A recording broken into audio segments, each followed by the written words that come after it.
Do this to take responsibility and take ownership of your own experiences, of your experiences.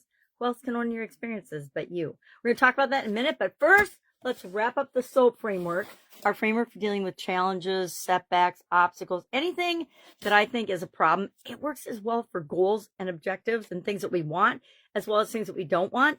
The truth is, most of us are so focused on the things that we don't want, we keep getting more of them, so we want to knock them out of the park using the SOAP framework first. The P in our SOAP framework, step 4, stands for progress. And progress is all about, how do we know that we're filling the gap between where we are and where we want to be? How do we know we're taking action, taking steps, moving forward, and progress to alleviate the challenge that we are experiencing that we don't want to experience anymore? Well, most of us think that results, when we do anything, we'll start here and then all of a sudden we're going to be awesome at it. But the truth is more like all of these other lines on the graph.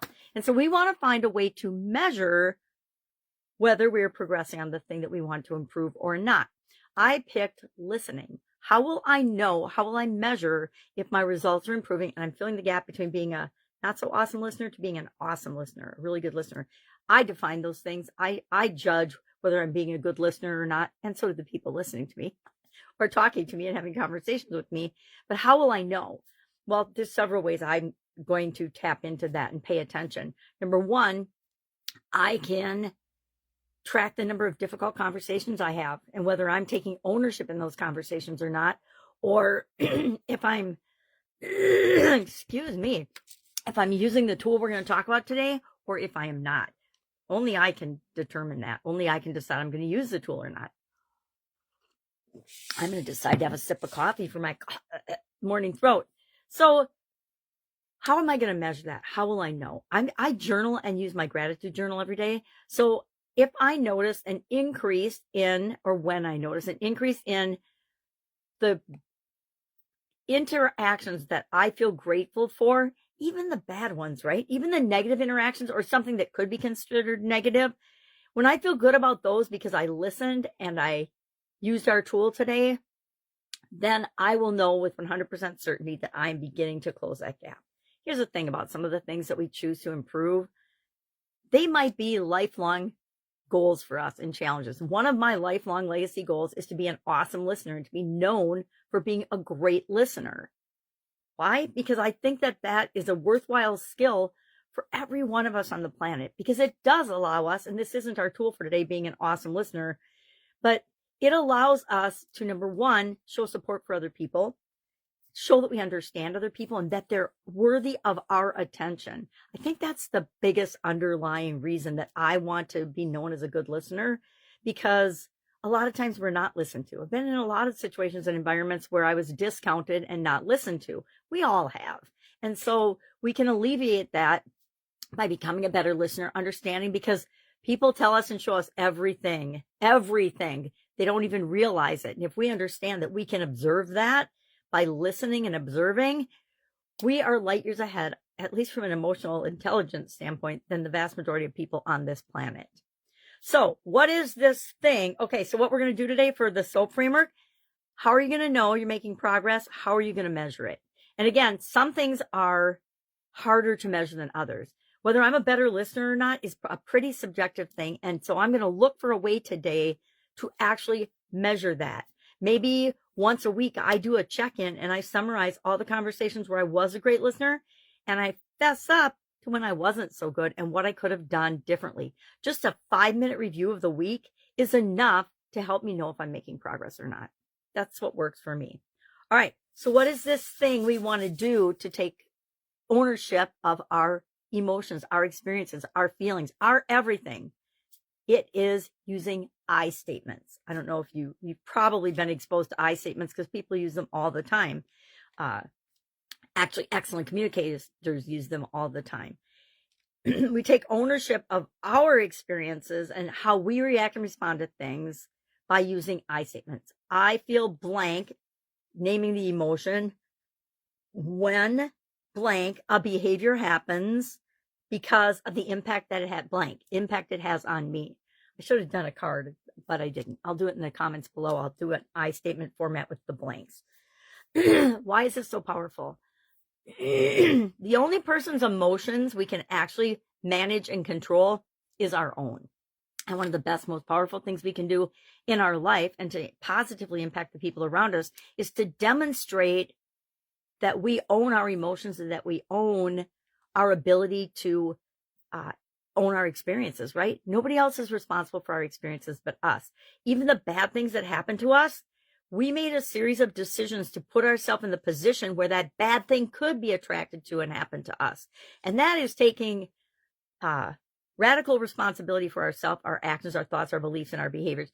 And again, the vast majority of the people on the planet have no clue that they even have the power to do this, much less will do it, which gives you an incredible powerful competitive advantage in every area and aspect of your life. And it's not like we're competing against other people, especially for our emotions and our well-being and our experiences, but it allows our exchanges and our interactions with other human beings to be so much richer, because instead of blaming by saying you did this and it made me feel this way, because nobody can make you feel anything. It's always we choose to feel frustrated. We choose to feel angry. We choose to feel upset. We choose to feel cheated or jealous or overwhelmed. We choose to hustle. We choose to try. We choose to hope. We choose everything that happens to us in our life. And once we understand that, it gives us incredible power to change how we and what we choose to feel and experience, right? I learned from Tony Robbins decades ago about depression. And I was in a time in my life when I ran into Tony Robbins and started following him in my actually like early 20s. I think I had just turned 20. He had just started showing up in the world. And I saw him on a late night infomercial when I was in the hospital in Valley, Nebraska. And it was one of the first personal development things that I did. But he teaches us that we have unlimited power if we so claim it, and if we choose to behave in ways that empower us. And one of the ways we can empower ourselves, set a good example for other people, which in turn improves the quality of our relationships, the quality of our communications, the quality of our interactions, and the quality of the communication and our communicating is what this month is all about in the challenge.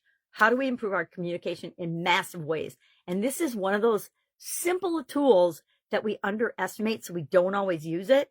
But if you find yourself in a difficult situation, instead of blaming and saying, you always do this, or you did that, and it hurt my feelings, or I'm upset because you didn't follow through when you said you would, or you didn't say you didn't do what you said you would do.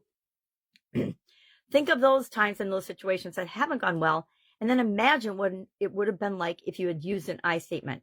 I feel frustrated when you are always late to pick me up, because then I'm late too, and being on time is important to me because I like to keep my word to people and do what I say I'm going to do. That's all about you and your feelings. It's hard to argue with that. Now, I will contend, because I lived it, there are human beings that will argue with your feelings and try to invalidate your feelings. But guess what? That's their problem, not yours.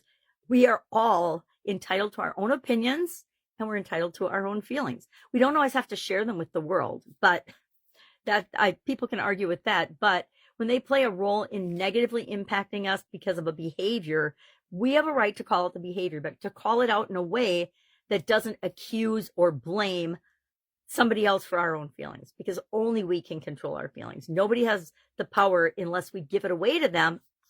Don't do that, to negatively impact our feelings. So today, I want you to practice an I statement. I want you in your next kind of interaction with anybody, instead of saying you, or if you were going to give somebody feedback, instead of saying, I'm upset because you do this all the time and it makes me feel this way. Don't do that. I feel blank. I feel overwhelmed. I feel frustrated. I feel angry. I feel envious. I feel overwhelmed, whatever it is you're feeling, when blank, and then just describe a behavior. Don't accuse the other person of it, but they know that you're talking to them, so it is indeed their behavior. You don't have to spell it out for them. And then why? What is the impact when, because blank, because this is how it impacts me. I feel frustrated when everybody in the household is all upset and up in arms and screaming because things aren't going according to the way we expected them to, the plan. I got to tell you, if we're frustrated every time something that we expect to happen doesn't happen and the plan doesn't go exactly how we planned it, we are setting ourselves up for a ton of negative emotions and negative feelings. That's on us. That isn't on anyone else. It's on us, because we can always do what we can do to be on time, to alleviate the situation. The only person's behavior we can change is also our own. So if we take ownership for that, guess what? Now we have all the power we need to create what it is we want in our relationships, in our life, in our communication, in different situations that we find ourselves in. And we're not looking to blame anybody else. How many people ever responded well when you blamed them for something? Even if it's their fault, even if they're doing something that is heinous and it's their fault, they still have convinced themselves in their own mind that it's okay and that they're perfectly okay and it's perfectly for them to do the wrong thing, right? It's amazing, crazy, but true. All right, so what are we doing today? P, how are you going to make progress? How are you going to measure what you're doing to complete the SOAP framework? And share that in the comments below, because I'd love to see what people are doing and how you're finding ways to measure, especially in the area of communication, because we don't measure very much communication.